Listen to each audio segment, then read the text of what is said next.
مکتب متوسطه شاه ابوالفتح در قریه کلاغجین مرکز ولایت غزنی. در این مکتب روزانه صدها دانش آموز مصروف تعلیم و درس هستند، اما مکان نامناسب، نبود آب آشامیدنی و عدم صنف‌های معیاری باعث شده است که تعداد دانش آموزان و کیفیت درسی در این مکتب گراف نزولی را طی کند.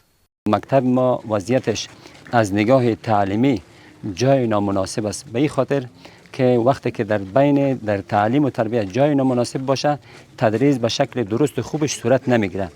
پس ما تعداد شاگردای ما خیلی زیاد بود. متاسفانه به اثر تخریب اتاقا که حشرات تخریب کردن و حوادث طبیعی بالش آمد، شاگردای ما روز به روز کم شده رفت و همچنان یک وضعیت نابهنجار را ما روبرو شدیم که شاگردای ما اکثرا سپارچه میشه و همچنان تعدادی که اتاق ما کمبود داشتیم، نظر به کمبودی اتاق شاگردای ما کم شده رفت.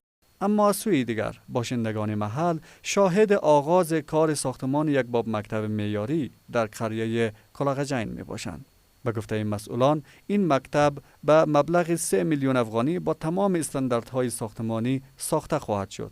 آنها نیز می‌افزایند که با تکمیل شدن این پروژه مشکلات مردم محل به گونه چشمگیری حل خواهد شد.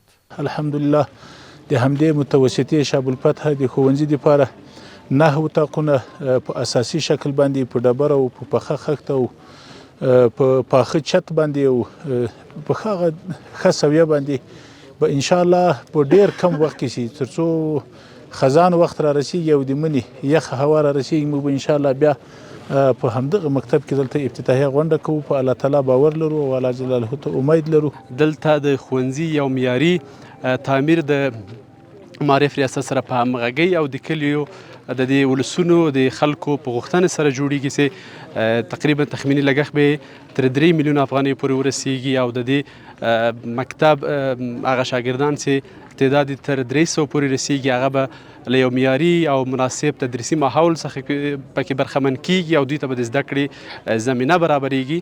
او موږ کوښښ دا کوو چې د هوا تر سړه کېدو یا دغه د موسم له بدلون مخکې د دې هغه ټول رغنیز کارونه سرته ورسیږي او الخیره په ډېر کم وخت کې هغه د پرانیستې غونډه مو لرو. در همین حال باشندگان این محل از آغاز کار این پروژه استقبال کرده و آن را گام مهم در راستای نظام تدریسی قریه کلاغجین و فراهم شدن فضای مناسب درسی برای فرزندانشان عنوان می کنند.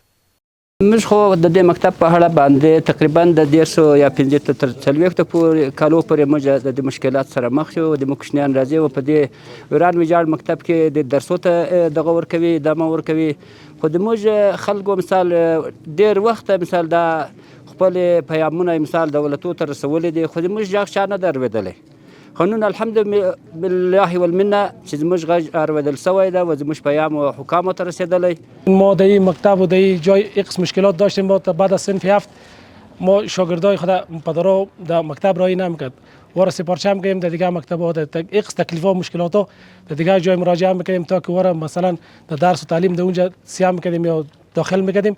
اینمی خودش یک مشکلات بزرگ بود. ما 6 تا هم ترس اکثر پدرها از ترس که مدرسه چتش مشکلات داشت، خراب بود، مگه زیر خاک نشه اولادا، خیلی مردم اولادای خود مکتب بخیرایی نمی‌کردن از ترس زمین جای مدرسه مقیم جای درس تعلیمش صحیح منظم نبود.